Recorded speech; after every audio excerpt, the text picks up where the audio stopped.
huge news came out from James Gunn. The Batman is coming to the DCU. I'm not talking about Robert Pattinson either. Let's get it. Gracias por ver la esquina de Jody. Thank you for watching Jody's Corner.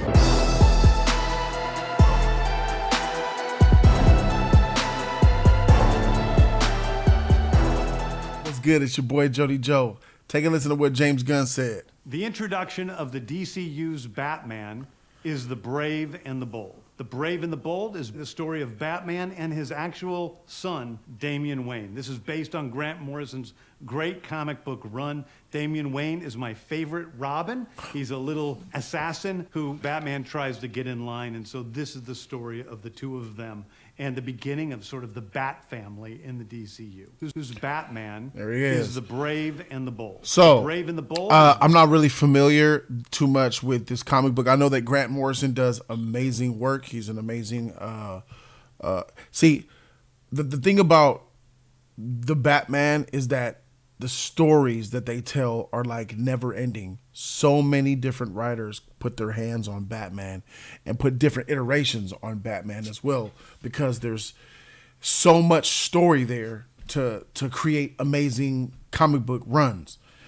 And Quitley and Morrison, I believe, tackled this together and they made something beloved. I haven't read it, so I can't really speak on it. But what I could say is that I believe, from what I know, Damian is the son of Batman on his journeys. When Batman fell in love with this woman, her name is Talia al Ghul. Talia al Ghul is the daughter of Ra's al Ghul, an immortal leader of the League of Assassins, and he does missions throughout the world. He's a bad guy. He's evil and all that. And his daughter is a very skilled and smart person. She's a very skilled hand-to-hand combatant, and Bruce Wayne fell in love with her. They had a baby. Bruce Wayne didn't know. He went back to Gotham doing his Batman thing. All the while, freaking Talia al Ghul was growing a stomach over there with the League of Assassins with Ra's and all them, and then she birthed a son, and instead of them, letting Batman know, she raised Damian under the evil ways of the League of Shadows / Assassins. And Damian became corrupt. And then around the time Damian came of age, he pops up in Gotham like, "Hey, Dad, what's up? What's happening? I'm here." And freaking Bruce Wayne was like, "Fuck, I got a son? Oh, my God." So he's like trying to learn how to be a daddy and a father, trying to embrace his son, but staying away, like not being a really great father. Batman ain't going to be no good daddy. You don't know how. And just the duality of that, that relationship. But then Batman was like out of commission, and this Batman, I think something happened, and Damian was rolling with Nightwing.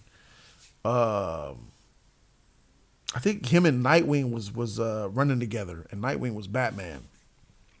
Dick Grayson is the original Robin, and he had a stint as Nightwing, and when Batman go down a couple times, Nightwing put that costume on and get it popping. He rolling out of Bloodhaven like, "What's happening?" All right, what's up? So, him and Damian did their thing. Batman came back, and they had their little adventures together. I didn't really read the series, man.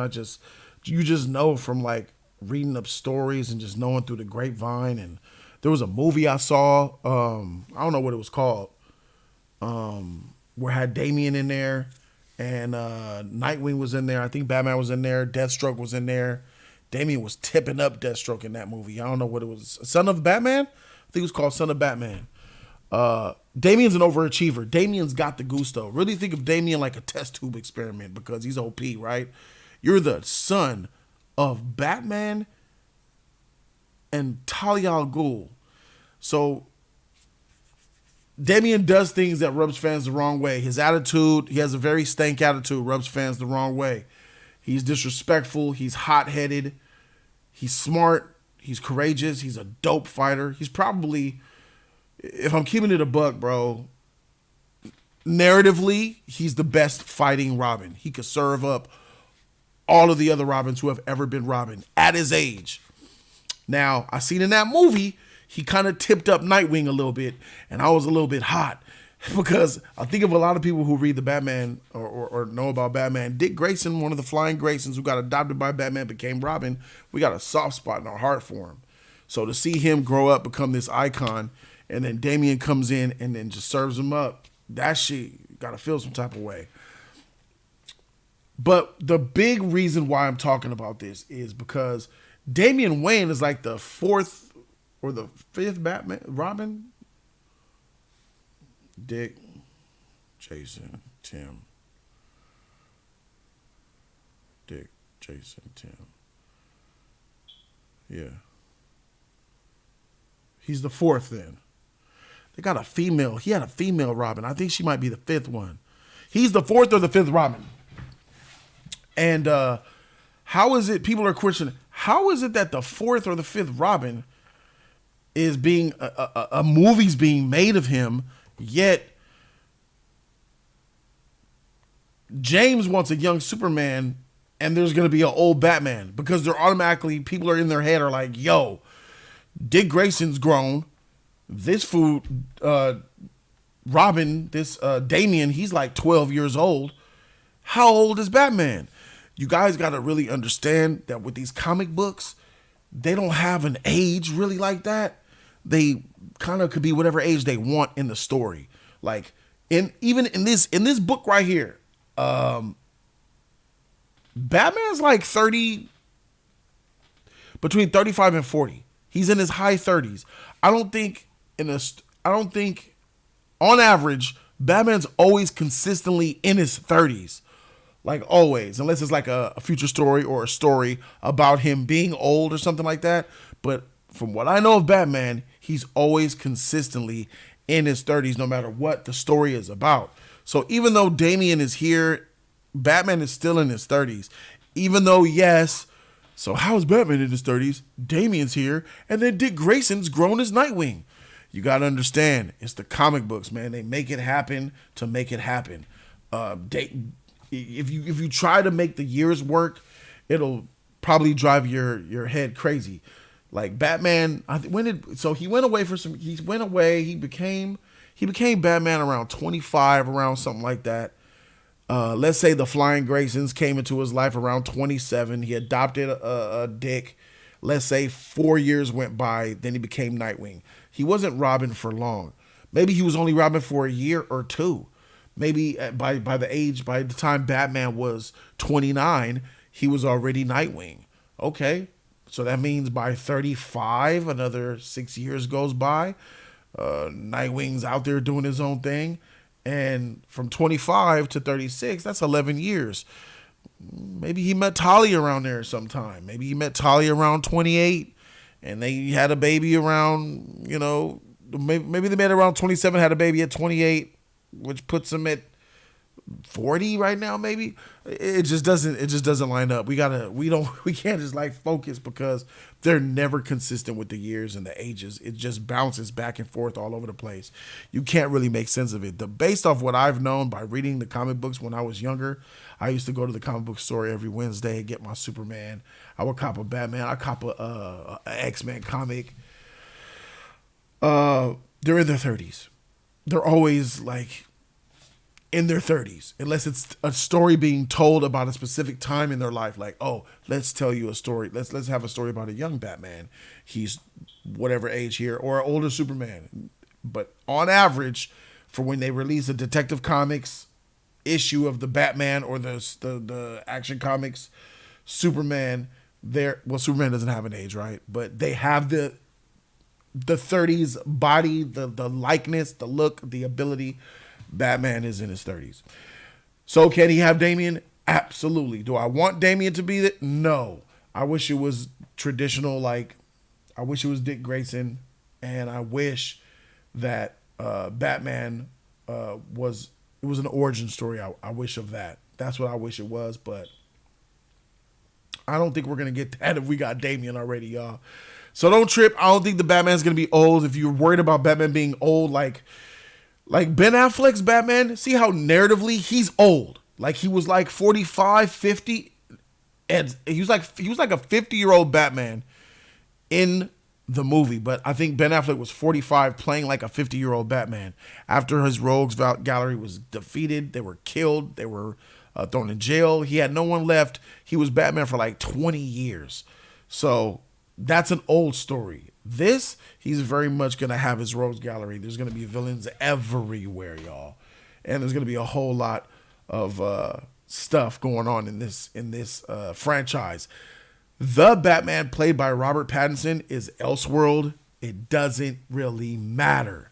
We could go watch those movies and enjoy them, but that's where they stay as one-offs. They don't lead or trickle anywhere. This movie right here, this Brave and the Bold film that's coming out, is the future of the DCU. He's going to be the Batman of the Justice League. This Superman, everything you're seeing moving forward with the DCU 2025 and up, starting with Superman, is what's going to be in the future of the DCU and the Justice League. I cannot wait. Let's embrace it. Let's see what happens. So everybody should be happy. You know, even if you get Dick Grayson as Nightwing instead of Robin, let's rejoice. Will Jason Todd, Tim Drake, where are they? Are they a thing? Will we see them? Are those stories told? Well, obviously, if we're at a time period where Nightwing is this age and we have Damian, there's some Robins that ain't gonna be here with us. Some Robins that are gone. So we got to understand that. So we'll see what happens. You know what I'm saying? I think it's okay to skip over Jason Todd and Tim Drake. If we got Dick Grayson and Damian, that's cool. Some Robins come back from the dead. And you never know. But I know that they're building into the Bat family. We're going to get Batgirl. You know, we're going to get more Damian, maybe a solo Nightwing movie. Maybe a Bat family movie. Imagine that, a movie about the Bat family. So there's a lot there, y'all. It's a great time to be a DC fan, man. Hashtag DC Rises. Let me know in the chat what you guys think. Do you guys think that Batman will be narratively in the story an old man?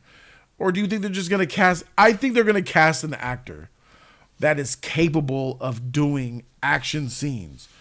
I think about older characters in Marvel.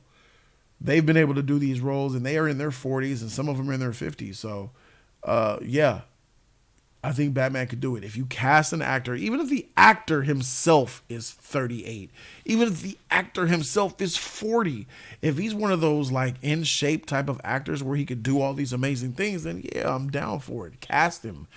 Just don't cast somebody who's old and can't do Batman-esque things.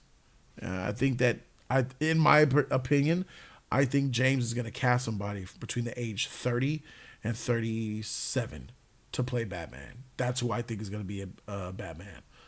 So let me know in the comment section what you guys think. Hashtag DC Rises. Subscribe to the channel for more. I'm Jody Joe, and I'm out this thing. Deuces, y'all. Have a great day.